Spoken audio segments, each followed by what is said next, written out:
केसरवा गांव की धूल भरी पगडंडियों पर रूबी की पायल की झंकारें अक्सर खो जाती थीं, जैसे उसके अनकहे सपने इस विस्तृत आकाश में विलीन हो जाते थे। उसकी आंखें उन बादलों की तरह थीं, जो बरसना तो चाहती थीं, पर कोई राह नहीं मिलती थी।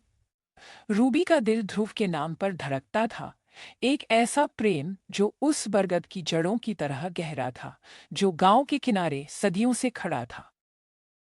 ध्रुव धुंसी नदी के किनारे रेत खनन का काम करता था। उसके हाथ भले ही मिट्टी में सने होते, पर उसकी आंखों में रूबी के लिए एक साफ और सच्चा संसार था।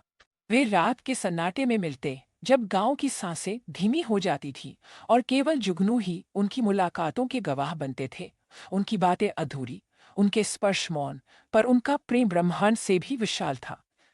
लेकिन केसरवा जैसे गांव में प्रेम कोई फसल नहीं थी जिसे बोया जा सके। यहाँ तो शादियां सदियों पुरानी रीतियों और दहेज नामक अभिशाप के तले दफन होती थी। रूबी के माता पिता पार्वती और शंकर अपनी बेटी के लिए चिंतित थे। रूबी अब विवाह योग्य हो चुकी थी और गांव के बलवंत से उसका रिश्ता तय किया गया था। बलवंत पास के चांदपुर गांव का एक अधेड़ खुरदुरा व्यक्ति था, जिसकी आंखों में रूबी के लिए कोई सम्मान नहीं था, केवल अधिकार का भाव था। बलवंत के परिवार की दहेज की मांगे आसमान छू रही थी।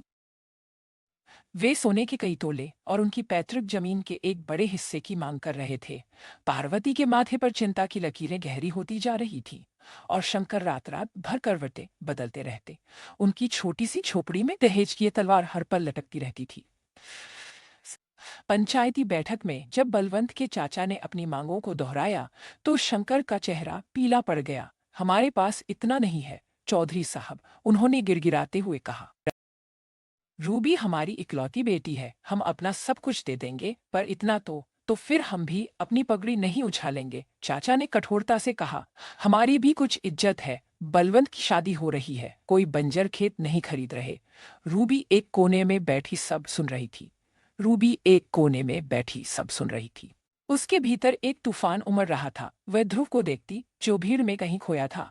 उसकी बेचैनी साफ झलक रही थी। वह कुछ कहना चाहता था, पर गांव की रीति रिवाजें, उसका निम्न स्थान उसे बोलने की इजाजत नहीं देते थे।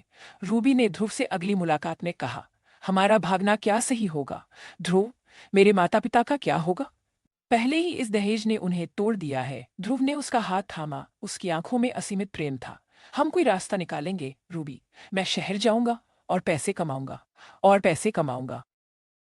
हम भागेंगे नहीं, हम सम्मान से अपना घर बनाएंगे। उसने शहर जाने और तेजी से पैसा कमाने का वादा किया, एक ऐसी बात जो गांव के सीधे सादे जीवन में शायद ही संभव थी। एक शाम, जब रूबी कुएं से पानी लेकर लौट रही थी, बलवंत उसके रास्ते में आ खड़ा हुआ। उसके साथ उसका छोटा भाई धोंडू भी था। बलवंत ने शराब पी रखी थी। कहाँ जा रही है मेरी होने वाली दुल्हनिया? उसने रूबी का हाथ पकड़ने की कोशिश की। रूबी पीछे हटी।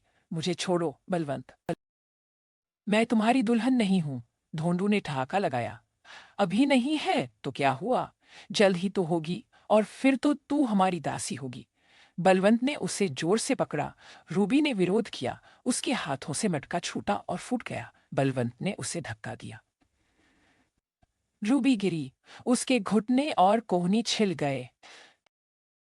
शबलवंत ने एक ठंडी हंसी हंसी और धोंडू के साथ चला गया, यह कहते हुए कि तेरी जगह वही है जहां तूने अपने को गिराया है। रात को जब पार्वती ने रूबी के घावों पर हल्दी लगाई, तो उनके मन में एक अजीब सी बेचैनी हुई। रूबी की तबीयत कुछ दिनों से ठीक नहीं थी। उसे अक्सर उल्टी आती थी और उसके चेहरे पर एक अजीब सी पीलापन था। पार्वती ने गांव की सबसे बुजुर्ग महिला नानीबाई से सलाह ली।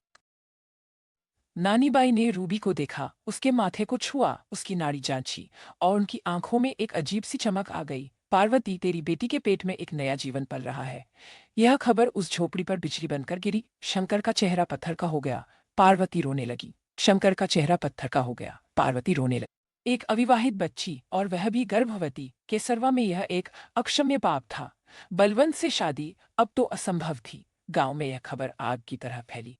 फुसफुसाहटें शुरू हुई। उंगलियां उठने लगीं। शंकर ने रूबी से पूछा, यह किसका बच्चा है रूबी? रूबी की आंखों में आंसू थे, पर उसने बिना किसी डर के कहा, ध्रुव का। खबर जब ध्रुव तक पहुंची, तो वह बेसुध हो गया। उसने तुरंत रूबी के घर की ओर दौड़ लगाई। गांव के लोग जमा हो गए थे। पंचायत बुला ली गई थी। पंचायत बुला ली गई थी। पंचायत बुला ली गई थी। सरपंच और बाकी पंचों की आंखों में गुस्सा और तिरस्कार साफ झलक रहा था। यह क्या अनाचार है शंकर, सरपंच ने गरज कर कहा। तेरी बेटी ने गांव का नाम खराब कर दिया। इस पाप का क्या प्रायश्चित होगा? बलवंत का चाचा मुस्कुरा रहा था। हमने तो पहले ही कहा था, यह लड़की ठीक नहीं। अब हमें अपनी इज्जत का हर्जाना चाहिए। हमें सोने के सारे तोले और वह जमीन भी चाहिए। रूबी हालांकि शारीरिक रूप से कमजोर थी, पर उसके भीतर एक नई शक्ति जागृत हुई थी। वह उठ खड़ी हुई। उसकी आंखों में आंसू नहीं, बल्कि एक दृढ़ संकल्प था। यह पाप नहीं है सरपंच, यह प्रेम है। सरपंच, यह प्रेम है। और यह बच्चा ध्रुव का है, जिसे मैं अपना जीवन साथी मानती हूँ। सब लोग चौंक गए। किसी को उम्मीद नहीं थी कि रूबी इतनी हिम्मत दिखाएगी। तभी ध्रुव भीड़ को चीरता हुआ आगे आया। उसका चेहरा पसीने से भीगा था, पर उसकी आंखें चमक रही थीं। हाँ, यह मेरा बच्चा है। पर उसकी आंखें चमक रही थीं। हाँ, यह मेरा बच्चा है। और रूबी मेरी है। हमें दहेज नहीं चाहिए, हमें बस एक दूसरे का साथ चाहिए। उसने पंचायत की ओर देखा। आप लोग दहेज की बात करते हैं, इज्जत की बात करते हैं।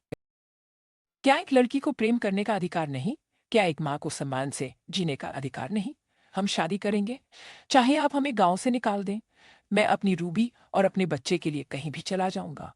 ध्रुव के इन शब्दों से पंचायत में खामोशी छा गई। उनकी आंखें रूबी की हिम्मत और ध्रुव के असीम प्रेम को देखकर अवाक थीं। सरपंच, जो अभी तक कठोर दिख रहे थे, उनके चेहरे पर थोड़ी नमी दिखाई दी। गांव की महिलाएं, जो शुरू में फुसफुसा रही थीं, अब रूबी के पक्ष में थीं। उन्होंने देखा कि यह केवल एक गलती नहीं थी, बल्कि एक सच्चे प्रेम की कहानी थी, जो सामाजिक बेड़ियों में जकड़ी हुई थी। सबलवंत के चाचा ने फिर से कुछ कहने की कोशिश की, पर सरपंच ने उन्हें हाथ उठाकर रोक दिया। बस करो चौधरी, इस गांव ने बहुत दहेज के नाम पर लोगों को टूटते देखा है। आज इस बच्चे के कारण इस प्रेम को स्वीकार करना होगा। पंचायत ने एक अनूठा निर्णय लिया। उन्होंने बलवंत के परिवार की दहेज की मांगें खारिज कर दी। उन्होंने रूबी और ध्रुव को गांव से निकालने के बजाय उन्हें अपनी शादी करने की अनुमति दी, बिना किसी दहेज के। यह एक ऐतिहासिक फैसला था, जिसने केसरवा के सदियों पुराने नियमों को चुनौती दी। रूबी और ध्रुव ने अगले दिन एक सादे समारोह में विवाह किया। कोई धूमधाम नहीं थी, कोई बड़ा भोज नहीं था, बस गांव के कुछ लोग और उनके माता पिता का आशीर्वाद था। उन्होंने केसरवा छोड़ दिया। धुंसी नदी के किनारे एक छोटी सी झोपड़ी बनाई, जहां ध्रुव रेत का काम करता रहा और रूबी अपने बच्चे के साथ एक नया जीवन शुरू करने को तैयार थी। उनके लिए भविष्य अनिश्चित था, पर एक बात निश्चित थी, उनका प्रेम, जो हर बाधा को पार कर चुका था, अब उन्हें आगे बढ़ने की शक्ति देगा। कैसरवा की धूल भरी पगडंडियां अब शायद उनकी पायल की झंकार को नहीं सुनेगी, पर उनके प्रेम की कहानी हवा में घुल मिलकर सदियों तक याद रखी जाएगी।